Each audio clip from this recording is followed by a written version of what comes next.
안녕하세요. 업데이트온입니다. 혹시 정부에서 주는 혜택을 나도 받을 수 있는데 놓치고 있는 건 아닐까?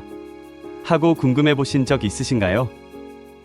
생각보다 많은 분들이 제대로 된 정보를 몰라서 지원금을 놓치는 경우가 많다고 하는데요. 그래서 오늘은 2025년에 달라지는 근로장려금 제도를 상세히 알려드리려고 합니다. 중간에 놓치면 의외로 큰 금액을 못 받을 수 있으니 한 번쯤 제대로 확인해 두시는 게 좋겠죠? 우선 2019년부터 근로장려금에서 나이 제한이 완전히 없어진 것 알고 계신가요? 예전에는 나이가 많으면 신청 대상에서 제외되는 경우가 있었는데 이제는 60세 이상 어르신도 소득 요건만 충족하면 누구든 받을 수 있습니다. 이를테면 2024년 상반기에 퇴직하고 하반기에 잠깐 알바를 하셨더라도 연간 소득 기준에 맞으면 내년에 근로장려금을 지급받을 수 있다는 뜻이죠. 2025년에는 근로장려금 신청 자격과 지급 방식이 더욱 확대되고 달라집니다. 먼저 직계존속 장애인을 모시는 가구 일명 폿벌이 가구의 범주에 해당가 거주 요건 면제를 받아서 이전보다 더 폭넓게 혜택을 볼 수 있게 됩니다.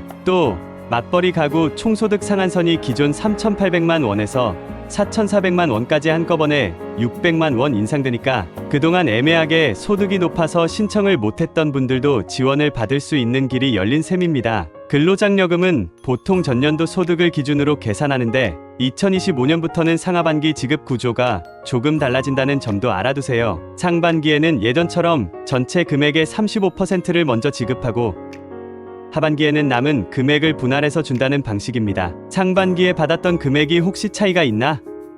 하고 헷갈릴 수 있으니 이 부분은 미리 확인해 두시면 좋습니다. 또 근로장려금 자녀장려금은 185만 원까지 압류가 금지되어 있으니 혹시 부채나 압류 문제로 고민 중이라면 압류 방지 계좌를 이용해서 안전하게 수령하시길 권해드립니다. 이제 자격, 요건과 신청 방법을 자세히 말씀드릴게요. 근로장려금은 크게 정기 신청과 반기 신청으로 나뉘는데 정기 신청 대상은 근로소득 사업소득 종교인 소득이 있는 거주자이고 반기 신청은 근로소득만 있는 분들이 해당됩니다. 일반적으로 정기 신청 기간은 5월 1일부터 5월 31일까지이며 보통 8월 말경에 지급을 받게 됩니다. 신청 기간을 놓쳤다면 6월 1일부터 11월 말까지 기한 후 신청을 할 수 있지만 그때는 받을 금액의 5%가 차감되니 꼭 제때 신청하시는 게 좋겠죠? 신청하실 때는 가구별로 한 사람만 대표로 하면 됩니다. 가구 유형은 단독 가구, 폿벌이 가구, 맞벌이 가구로 나뉘는데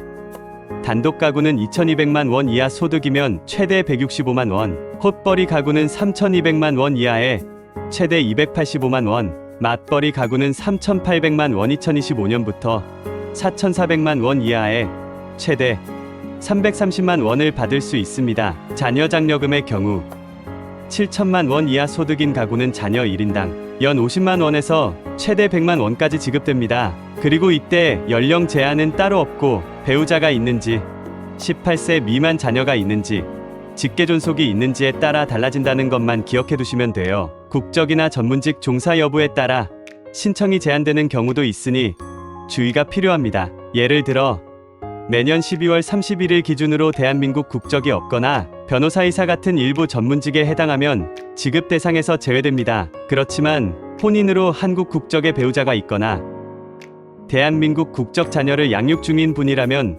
외국인이라도 신청이 가능하니 이 부분은 국세청 안내를 꼭 확인해 보세요. 65세 이상 어르신과 중증장애인 분들이 매년 신청 서류 챙기는 일이 번거롭거나 깜빡 놓치는 경우가 많아서 자동 신청 제도도 생겼습니다. 자동 신청에 동의해 두시면 앞으로 2년 안에 근로장려금 조건을 만족하게 될 때 별도로 신고를 하지 않아도 자동으로 받을 수 있으니 편리하겠죠? 혹시 저소득 공공 일자리나 알바 등을 잠깐이라도 하신 분들은 소득이 5만 원 이상만 잡혀도 가능성이 있으니 챙겨보시고 자영업자분들도 업종별로 일정 비율의 조정소득을 적용받아 계산하기 때문에 생각보다 혜택을 받을 수 있는 범위가 넓다는 점도 잊지 마시기 바랍니다. 간혹 정부가 실제보다 장려금을 많이 지급하는 초과 지급 사례가 있는데 이럴 땐 한 번에 반납하지 않아도 다음 5년간 받을 장려금에서 차감이 이루어질 수 있으니 너무 걱정하시지 않아도 됩니다. 그렇다고 해서 의도적으로 잘못된 신청을 하면